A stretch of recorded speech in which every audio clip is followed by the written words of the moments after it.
What's going on, Angelo family? I'm with my boy Francis over here. He is the owner of the Porsche 911 Turbo S over there.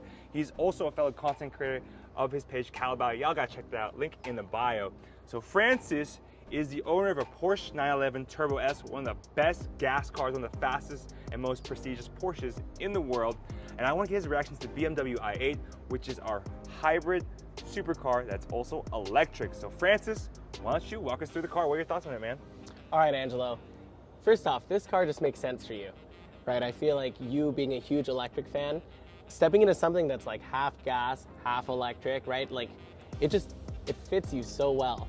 And the look of this thing, you can't compare, right? So I think that this will beat a similarly priced Model 3 any day.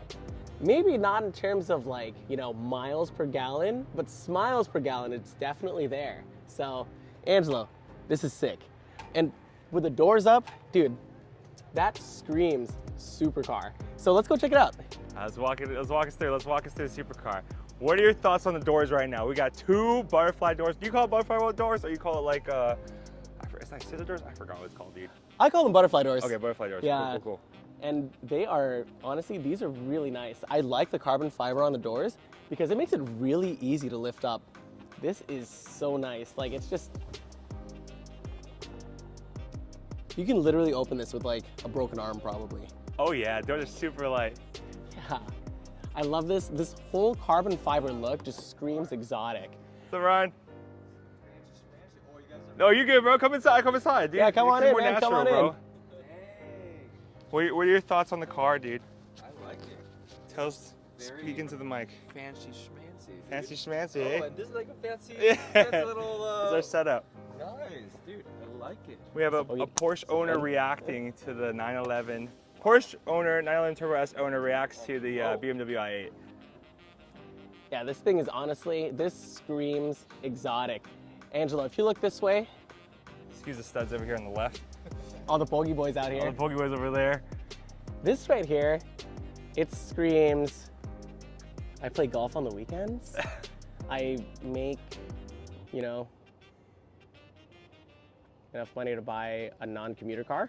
Yeah, this screams, I like a taste for finer things in life. Like doors that go up. And, cars that you have to sit right here on and then pivot in. So, by the way, y'all, Angelo showed me a really cool trick to getting into i8s. I had no idea how to get into this thing, and I've tried before, and it hurts if you do it wrong. But if you do it right, it looks something like this. Sit on the ledge, put a leg in, don't let me flash you, and then just fall in. So, what are your thoughts? I know Porsche 911 is kind of like their premium car. Would you consider the i8 a 911 kind of comp, or would you think it's more like GT3 RS or 4RS? Great question. I think in terms of the exotic look and exotic feel, this will give you GT3 RS exoticness, right, for a used 911 base model price. So I think that that's pretty cool. I really like that, the doors obviously go up. This is something that was made, for 6 years? I think so, yeah. Yeah, I think it was like 2014 to 2020 they made these things. Yeah, oh yeah, 2020 something last like that. year they did it, yeah. Yeah. And this was a concept car, so BMW had a concept car, and you rarely see concept cars come to life, and they actually built this out, which is pretty cool. 2020 was the last year's built, and they built some coupes, but mainly the roadsters. Yeah, no, honestly, this is so sick. Like, I mean, for BMW to take an engineering task on like this, right? BMW, they have a lot of, like sporty cars, right? They're known for like their driver engagement. They have a huge fan base, but this to me is like the epitome of like what BMW could be, right? Obviously, they sell a ton of 2-door, 4-door M cars, which are great, right? You have kids, you have family, you have friends that you want to put in the back seat, get an M, get an M3, right? I've ridden in the back of an M3, they're actually surprisingly comfortable. But if you want something low-key impractical, but has like a huge wow factor, this is where it's at. So BMW, I hope you bring this back, or something like this, maybe a full electric version of this to compete with the Tesla Roadster. Yeah, that would be pretty cool. Yeah. I think the 0 to 60 is like 4.4 or 4 seconds, something like that with this, which is pretty solid. I know the Model S 1.9 for the Plaid, 3.1 for the long range, but what's the 911 0 to 60?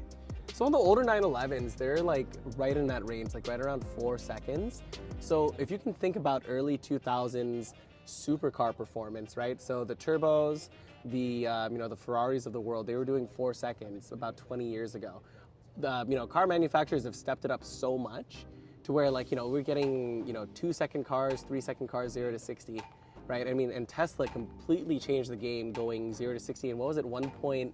1.9, right? Yeah, with the plaid. Right? And if you think That's about a Bugatti. yeah, that's Bugatti speed, right? Yeah. That's a Bugatti Chiron 0 to 60. And that's what, 3.5 mil? Yeah. You can't get one unless you're a high net worth individual, and there's a huge waiting list for that. Exactly. And it's an entire process getting a Bugatti. You have to they fly you out so you can watch your car get built. Wow. It's a really one-off experience. Yeah. So that's the doors, Francis. Why don't you kind of go around? Let's go to the front. Yeah. I want you to get your reaction to the actual interface of the car, and then let's do a driving reaction a little later today. Let's do it. So the fun thing is like they allow this over here. This is just so the heat comes through and it allows it kind of cool the engine. They kind of elevated this in the 2019 version, so this is no longer there. But this is a little fun fact for the older 2015 versions. Really?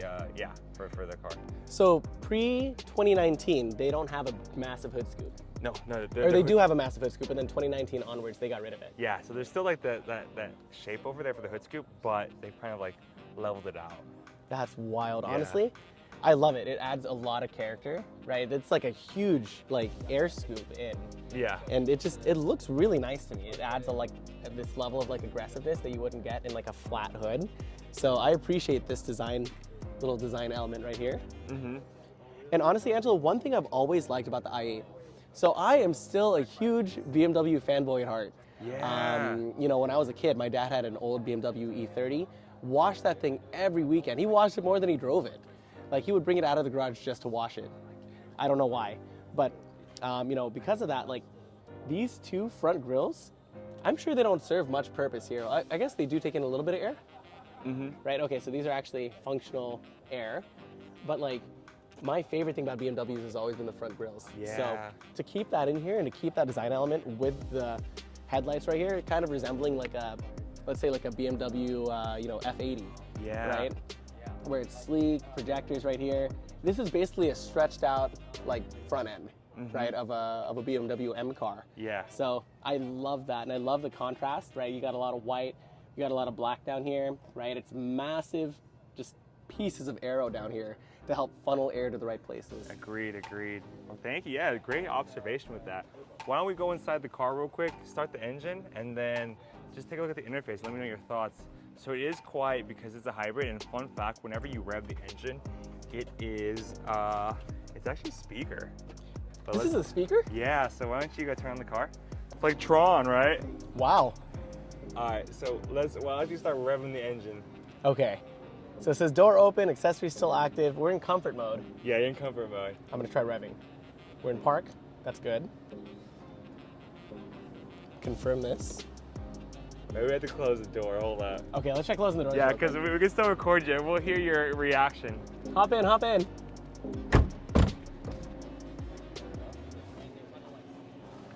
Ooh. Okay. Ready? Let's do it. Is it on? No, it's press the start button.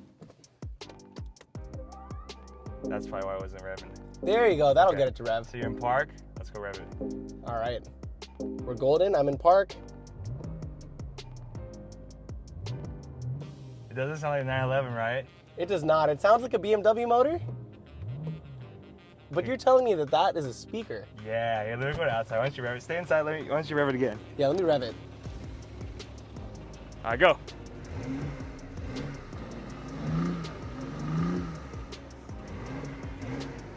All right, what are your thoughts?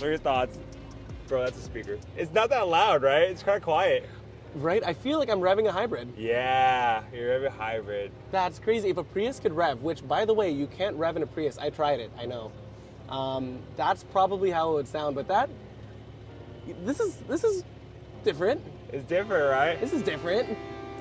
So, I guess from the engine perspective, you don't really get that exotic feel, right? But sometimes you don't want that, right? You have the exotic body here.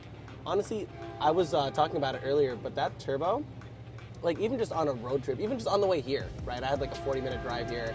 Just coming up here, it is so exhausting. Like sometimes you want sound, right? Sound is good, sound is enjoyable. But when you have to drive something that loud, it's not that fun. Oh, really? You're kind of sick of it? Yeah, you get sick of it. Like sometimes you just get, it's like exhausting, it's fatiguing, just noise fatigue. Yeah, that is interesting, dude. See, I didn't know that. Yeah. 'Cause I always thought, like, gas heads, they love the, we love to hear the rev of the engine, but I guess you do get sick of it, yeah. Yeah, and as you get older too, I feel like, having something that's sporty when you want it, but then quiet when you need don't. it, yeah. Or, when you need Yeah, quiet is beautiful. Yeah, stream kids or something. Yeah. But yeah, cool, bro. So let's take you on a driving experience next. I'm down.